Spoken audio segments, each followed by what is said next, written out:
My name is Elaine. I am a 56-year-old doctor at our local hospital, a profession that has been both my calling and my refuge, especially since becoming a widow 2 decades ago. My life, outside of the hospital, revolves around my only son, Thomas, a 30-year-old who recently told me about his serious relationship with a girl named Clara. He described her in such glowing terms that I was both curious and eager to meet her. So I invited them over for dinner. The day of their visit, I was a bundle of nerves. I wanted everything to be perfect. I prepared my signature dishes, a golden baked chicken, sweet milk pudding, and a hearty salad with chicken eggs amongst others. I hoped these familiar comforts would make Clara feel welcome. When they arrived, Clara was noticeably thin and somewhat pale, but I brushed off my initial concern, attributing it to nerves or perhaps a dietary choice I wasn't yet aware of. I greeted them warmly. "Welcome, Clara. It's so lovely to finally meet you," I said with a smile. "Thank you, Mrs. Elaine," Clara replied politely, though her voice was barely above a whisper. We settled in the living room for a bit before moving to the dining room. I could sense Thomas's excitement as he introduced Clara to my home. However, the atmosphere shifted drastically once we sat down for dinner. Clara's eyes widened in shock when she saw the baked chicken on the table. Her face contorted into a look of disgust as she exclaimed, "I can't believe you're serving this. I'm a hard vegetarian. I don't eat such things." Thomas turned beet red. "Mom, I'm so sorry. I should have told you about Clara's diet," he stammered. Clara cut in sharply. "Thomas, you're such a fool. How could you not mention something so important?" I was taken aback by her harsh words. It was uncomfortable to see Thomas being scolded like that. Quickly trying to remedy the situation, I offered Clara, "I'm sorry about the misunderstanding. Perhaps you'd like to try some of the other dishes?" "Do they have any animal products? Eggs? Milk?" Clara interrogated, her tone accusatory. "Yes, they do," I replied, feeling a growing sense of unease. She slammed her hand on the table, pushing away the dishes. "I can't even stand the sight of them." Clara stood up abruptly and stormed out of the house, leaving Thomas to mutter an apology before running after her. Several months after the disastrous dinner, Thomas and Clara's wedding day arrived. Despite my reservations about Clara, I put on a brave face for my son's sake. The wedding, as I had been forewarned, was entirely vegetarian. I had never been to a wedding like this before, and neither had most of our family. As I walked into the venue, I couldn't help but feel out of place. The decorations were beautiful, but the atmosphere was unfamiliar. Clara's friends, also vegetarians, mingled amongst themselves, discussing the virtues of their dietary choices. My sister Martha leaned over to me and whispered, "Elaine, have you seen the menu?" "I can't pronounce half of these dishes." I smiled wryly. "Just go with it, Martha. It's Thomas's day." The ceremony was lovely, but the reception was where things got interesting. The array of vegetarian dishes was certainly exotic. My relatives poked at their food with a mix of curiosity and apprehension. During the meal, my brother-in-law George, a man never known for his tact, called a waiter over. "Excuse me, son, is there any chance we could get a steak or something? Just a small one?" The waiter, trying to remain polite, responded, "I'm sorry, sir. The menu is strictly vegetarian, as per the couple's request." George grunted, "Well, I guess it's salad for dinner then." Despite the unfamiliar food, I tried to focus on the positive. Thomas looked genuinely happy, albeit a bit thinner than I remembered. As the evening progressed, I observed Clara. She was the center of attention among her friends, laughing and seeming in her element. Yet there was an edge to her laughter, a sharpness that made me uneasy. A few days after the wedding, Thomas came to visit me alone. His appearance startled me. He had lost more weight and looked tired. "Thomas, are you alright?" "You've lost so much weight," I said, concern evident in my voice. He sighed, looking down at his hands. "Mom, Clara's she's put me on a strict vegetarian diet too. Says it's non-negotiable." I was taken aback. "But Thomas, your job is physically demanding. You need a balanced diet?" He shrugged helplessly. "I know, Mom, but I want to make her happy. It's been hard adjusting." I watched him leave later, feeling a mix of sadness and frustration. Clara's influence over him was more profound than I had feared. My son, once so vibrant and full of life, now seemed a shadow of his former self. After several sleepless nights filled with worry about Thomas, I decided it was time to take action. I couldn't stand by and watch my son's health deteriorate. With a heavy heart, I picked up the phone to call Clara, Thomas's wife. I hoped that as a doctor, I could express my concerns in a way that would resonate with her. "Hello, Clara. It's Elaine, Thomas's mother. I hope I'm not calling at a bad time," I began, my voice as warm and friendly as I could muster. "What do you want, Elaine?" Clara's voice was cold and distant. "I'm calling about Thomas," I said cautiously. "I've noticed he's lost quite a bit of weight and seems very tired lately. I'm worried it could be related to his new diet." Clara let out a sigh, audibly annoyed. "Look, Elaine, Thomas is perfectly fine. He's just adapting to a healthier way of eating. You're overreacting. I understand your perspective, Clara, but as a doctor, I see signs of nutritional deficiencies in Thomas. He works a physically demanding job, and a strict vegetarian diet without proper planning can lead to health issues," I explained, trying to keep the conversation civil and factual. "Elaine, I don't need a lecture on nutrition from you. We've done our research. Thomas is on a balanced vegetarian diet, and that's that. You're not a dietitian," Clara retorted sharply. "But Clara, there are certain nutrients that are hard to get from a vegetarian diet alone, especially for someone with Thomas's lifestyle. Perhaps we could work together to find a diet that meets his nutritional needs and aligns with your dietary preferences," I suggested, hoping for a compromise. Clara's voice rose in frustration. "I'm not interested in your help, Elaine. Thomas is my husband, and we make our decisions together. You need to respect that and stay out of it." Before I could respond, she hung up. I stared at the phone, feeling a mix of anger and helplessness. Clara's unwillingness to even consider my concerns was alarming. Later that day, my sister Karen came over. I shared the distressing phone call with her. "Karen, I don't know what to do." Clara just shut me down.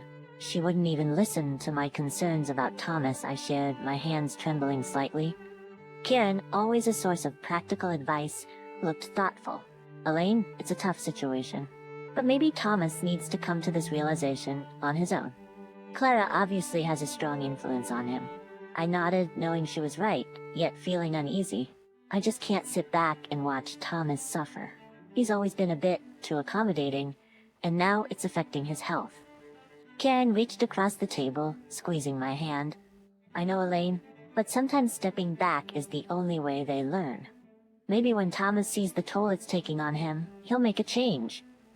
A few days after my futile conversation with Clara, Thomas came to visit me unexpectedly. It was a cold, gray afternoon, the kind that made you want to stay indoors. When I opened the door, the sight of him took my breath away. He looked nothing like the son I knew. His face was drawn and pale, his eyes lacking their usual spark. But it was the scratches on his face that alarmed me the most. "Thomas, what happened to you?" I exclaimed, ushering him inside. He avoided my gaze, a sign that he was uncomfortable. "It's nothing, Mom. Just a little argument with Clara." I led him to the living room, my mind racing with worry. "Argument? Thomas, she scratched your face. This is serious." He finally looked at me, his eyes weary. "I know, Mom. I don't know what to do anymore." I fetched my first aid kit and began treating his scratches gently. "Tell me what happened, Thomas. You know you can talk to me." He sighed a deep, troubled sigh. "I went out for a quick bite. I just wanted to eat something more high-calorie and tasty, you know? I went to this cafe and ordered a burger. Clara saw me through the window. She stormed in and made a huge scene. I couldn't hide my shock. "A scene? Over a burger?" Thomas nodded, looking down at his hands. "Yeah, she was screaming about me betraying our lifestyle, our values. She said I was poisoning myself. Then she scratched my face and told me to leave the house." I finished bandaging his face, feeling a mix of anger and helplessness. "Thomas, this isn't healthy. You can't live like this. Being forced to change your diet and then being attacked for eating a burger. It's not right." He leaned back on the sofa, closing his eyes. "I know, Mom, but I love her. I thought I could make this work." I sat beside him, my heart aching for my son. "Love shouldn't be this hard, Thomas. It shouldn't hurt like this." We sat in silence for a while, the only sound the ticking of the clock on the wall. Finally, Thomas spoke up.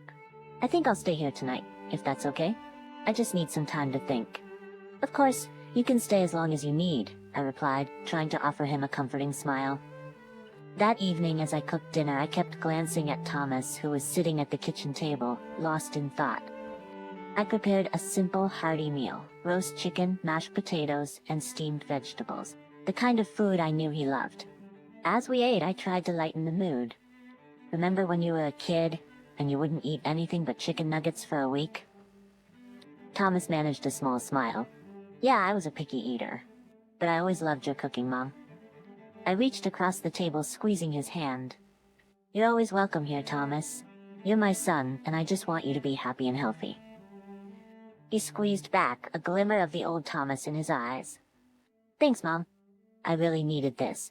The next couple of weeks passed in a blur of worry and sleepless nights. Then, one ordinary Thursday, my world was rocked by a phone call that every parent dreads.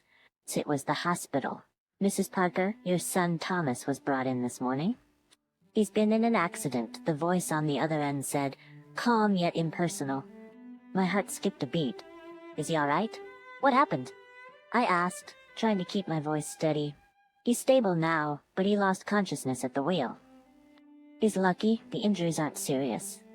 You can come and see him, the caller replied.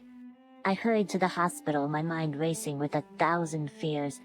When I arrived, I saw Thomas lying in a hospital bed, looking even more pale and thin than before. Thomas, oh my God, are you all right? I gasped, rushing to his side. He managed a weak smile. I'm okay, Mom. Just a bit shaken up. A doctor I knew, Dr. Simmons, came into the room. Elaine, we've given him a thorough checkup.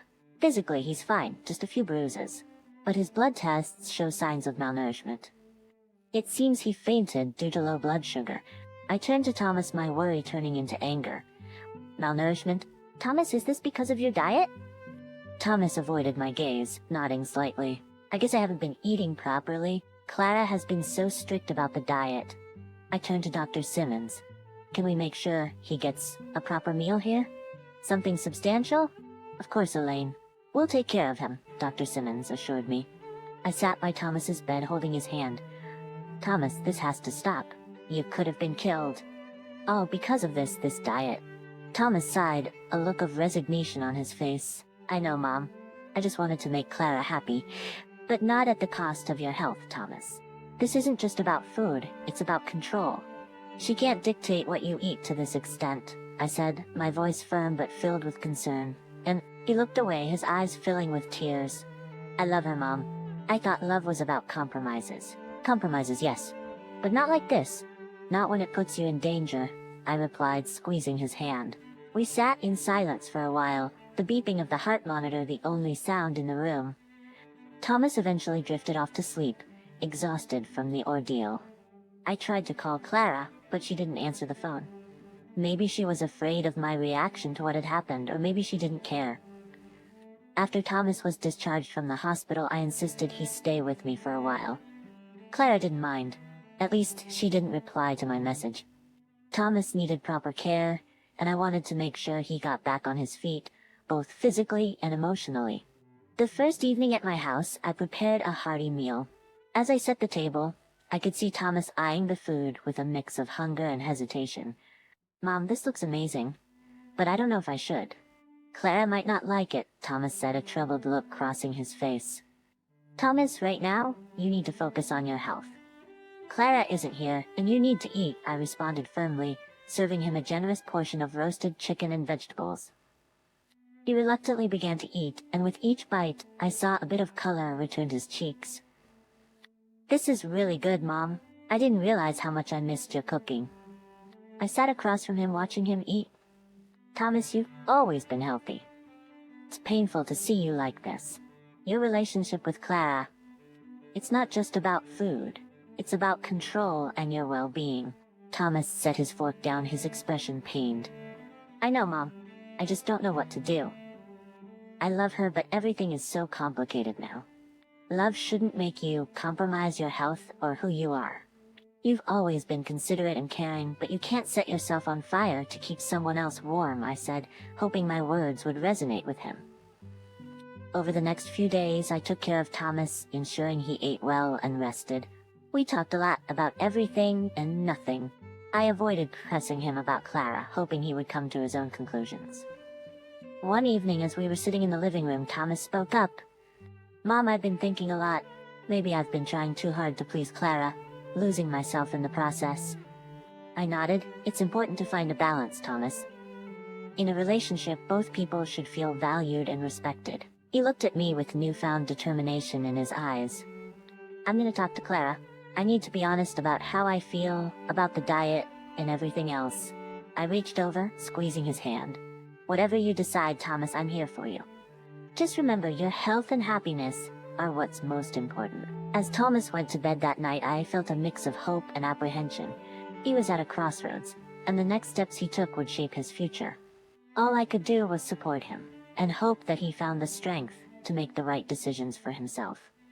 The situation escalated quickly when Clara, Thomas's wife, burst into my house during lunch. Thomas was just starting to look a bit better after days of proper nutrition at my place. "Thomas, what are you doing?" Clara shrieked as she saw him eating the chicken broth I'd made. Thomas looked up, startled. "Clara, you're betraying our lifestyle again." "I can't believe this." Clara was livid, her eyes blazing with anger. Before I could intervene, she knocked the bowl of broth from Thomas's hands, sending it crashing to the floor. "Clara, that's enough. You're in my house, and I won't tolerate this behavior," I said firmly. "You're poisoning him, Elaine, with your meat and your old-fashioned ideas." Clara shouted, turning her wrath towards me. Thomas tried to calm her down. "Clara, please, let's just talk about this." Ignoring him, Clara pulled out her phone. "I'm calling the police. I won't let you harm him any further." Thomas and I exchanged a look of disbelief as Clara dialed.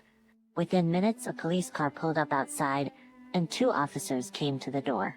"What seems to be the problem here?" one of the officers asked, looking between Clara, Thomas, and me.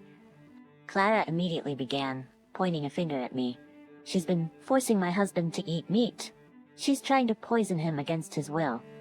The officer turned to me, his expression one of mild confusion and concern. "Ma'am, is this true?" I shook my head. "No, officer. I'm Thomas's mother, and I've been taking care of him. He's been unwell due to malnutrition. I'm a doctor, and I was just trying to help him recover." Thomas spoke up, his voice weak but steady. "It's true, officers. I've been staying with my mom for a few days to get my health back." I went to my kitchen counter and picked up a hospital report. Here's the report from when Thomas was admitted after fainting due to low blood sugar. His diet was insufficient, and that's what I've been trying to address. The officers took the report, glancing over it. Clara's face turned pale as the reality of the situation started to dawn on her. "Ma'am, it looks like Mrs. Parker has been acting in her son's best interest," the officer said to Clara. "If there's no actual harm or criminal activity here, we can't take any action." Clara was speechless, her earlier fury deflated. The officers advised her to resolve the matter peacefully and left. Thomas looked exhausted by the whole ordeal. "Clara, I think you should go. We need to talk, but not now. Not like this." Clara, still in shock, quietly left the house without another word. I watched her go, feeling a mix of relief and sadness. The whole situation had spiraled out of control, and I worried about what this meant for Thomas's future with Clara. In the weeks that followed the police intervention, Thomas stayed with me, slowly regaining his strength and clarity of mind. We had many long conversations about his marriage and future. One evening, as we sat in the living room, a sense of resolve seemed to settle over him. "Mom, I've made a decision," Thomas said, his voice more assertive than I'd heard in a long time. I looked at him, feeling a mix of apprehension and relief. "What have you decided, Thomas?" "I can't go on like this with Clara. Our marriage, it's not healthy. I'm going to file for a divorce," he declared, though I could see the pain in his eyes. I reached out, taking his hand. "I know this must be hard for you, but I think you're making the right choice. You deserve to be happy and healthy, Thomas." He nodded, a sad smile on his lips. "I know. I just wish it didn't have to come to this." The next few days were a whirlwind, as Thomas set the divorce process in motion. It was a tough time, but he handled it with a strength that made me proud. When the day came for him to move back into his own place, I helped him pack his things. As he was about to leave, he turned to me. "Mom, I can't thank you enough. You've been my rock through all of this. I hugged him tightly. You're my son. I'll always be here for you, no matter what. A couple of weeks after Thomas moved out, I received a call from him. He sounded different, more like his old self. Mom, I wanted to tell you that the divorce has been finalized. And I decided to take legal action against Clara for her role in the accident. I was surprised. That's a big step, Thomas. Are you sure about this? Yes, I am. It's not just about me.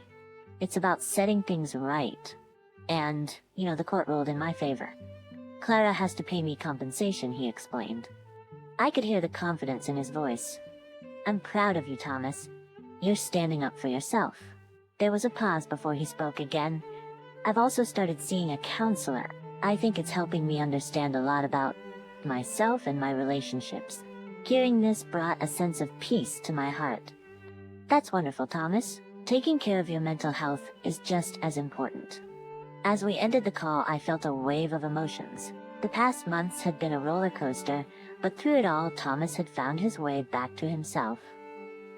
He had faced his challenges head-on and emerged stronger. The future was uncertain, but I knew that whatever it held, Thomas was now better equipped to face it. And as for me, I would continue to be there for him, his steadfast support, as I had always been.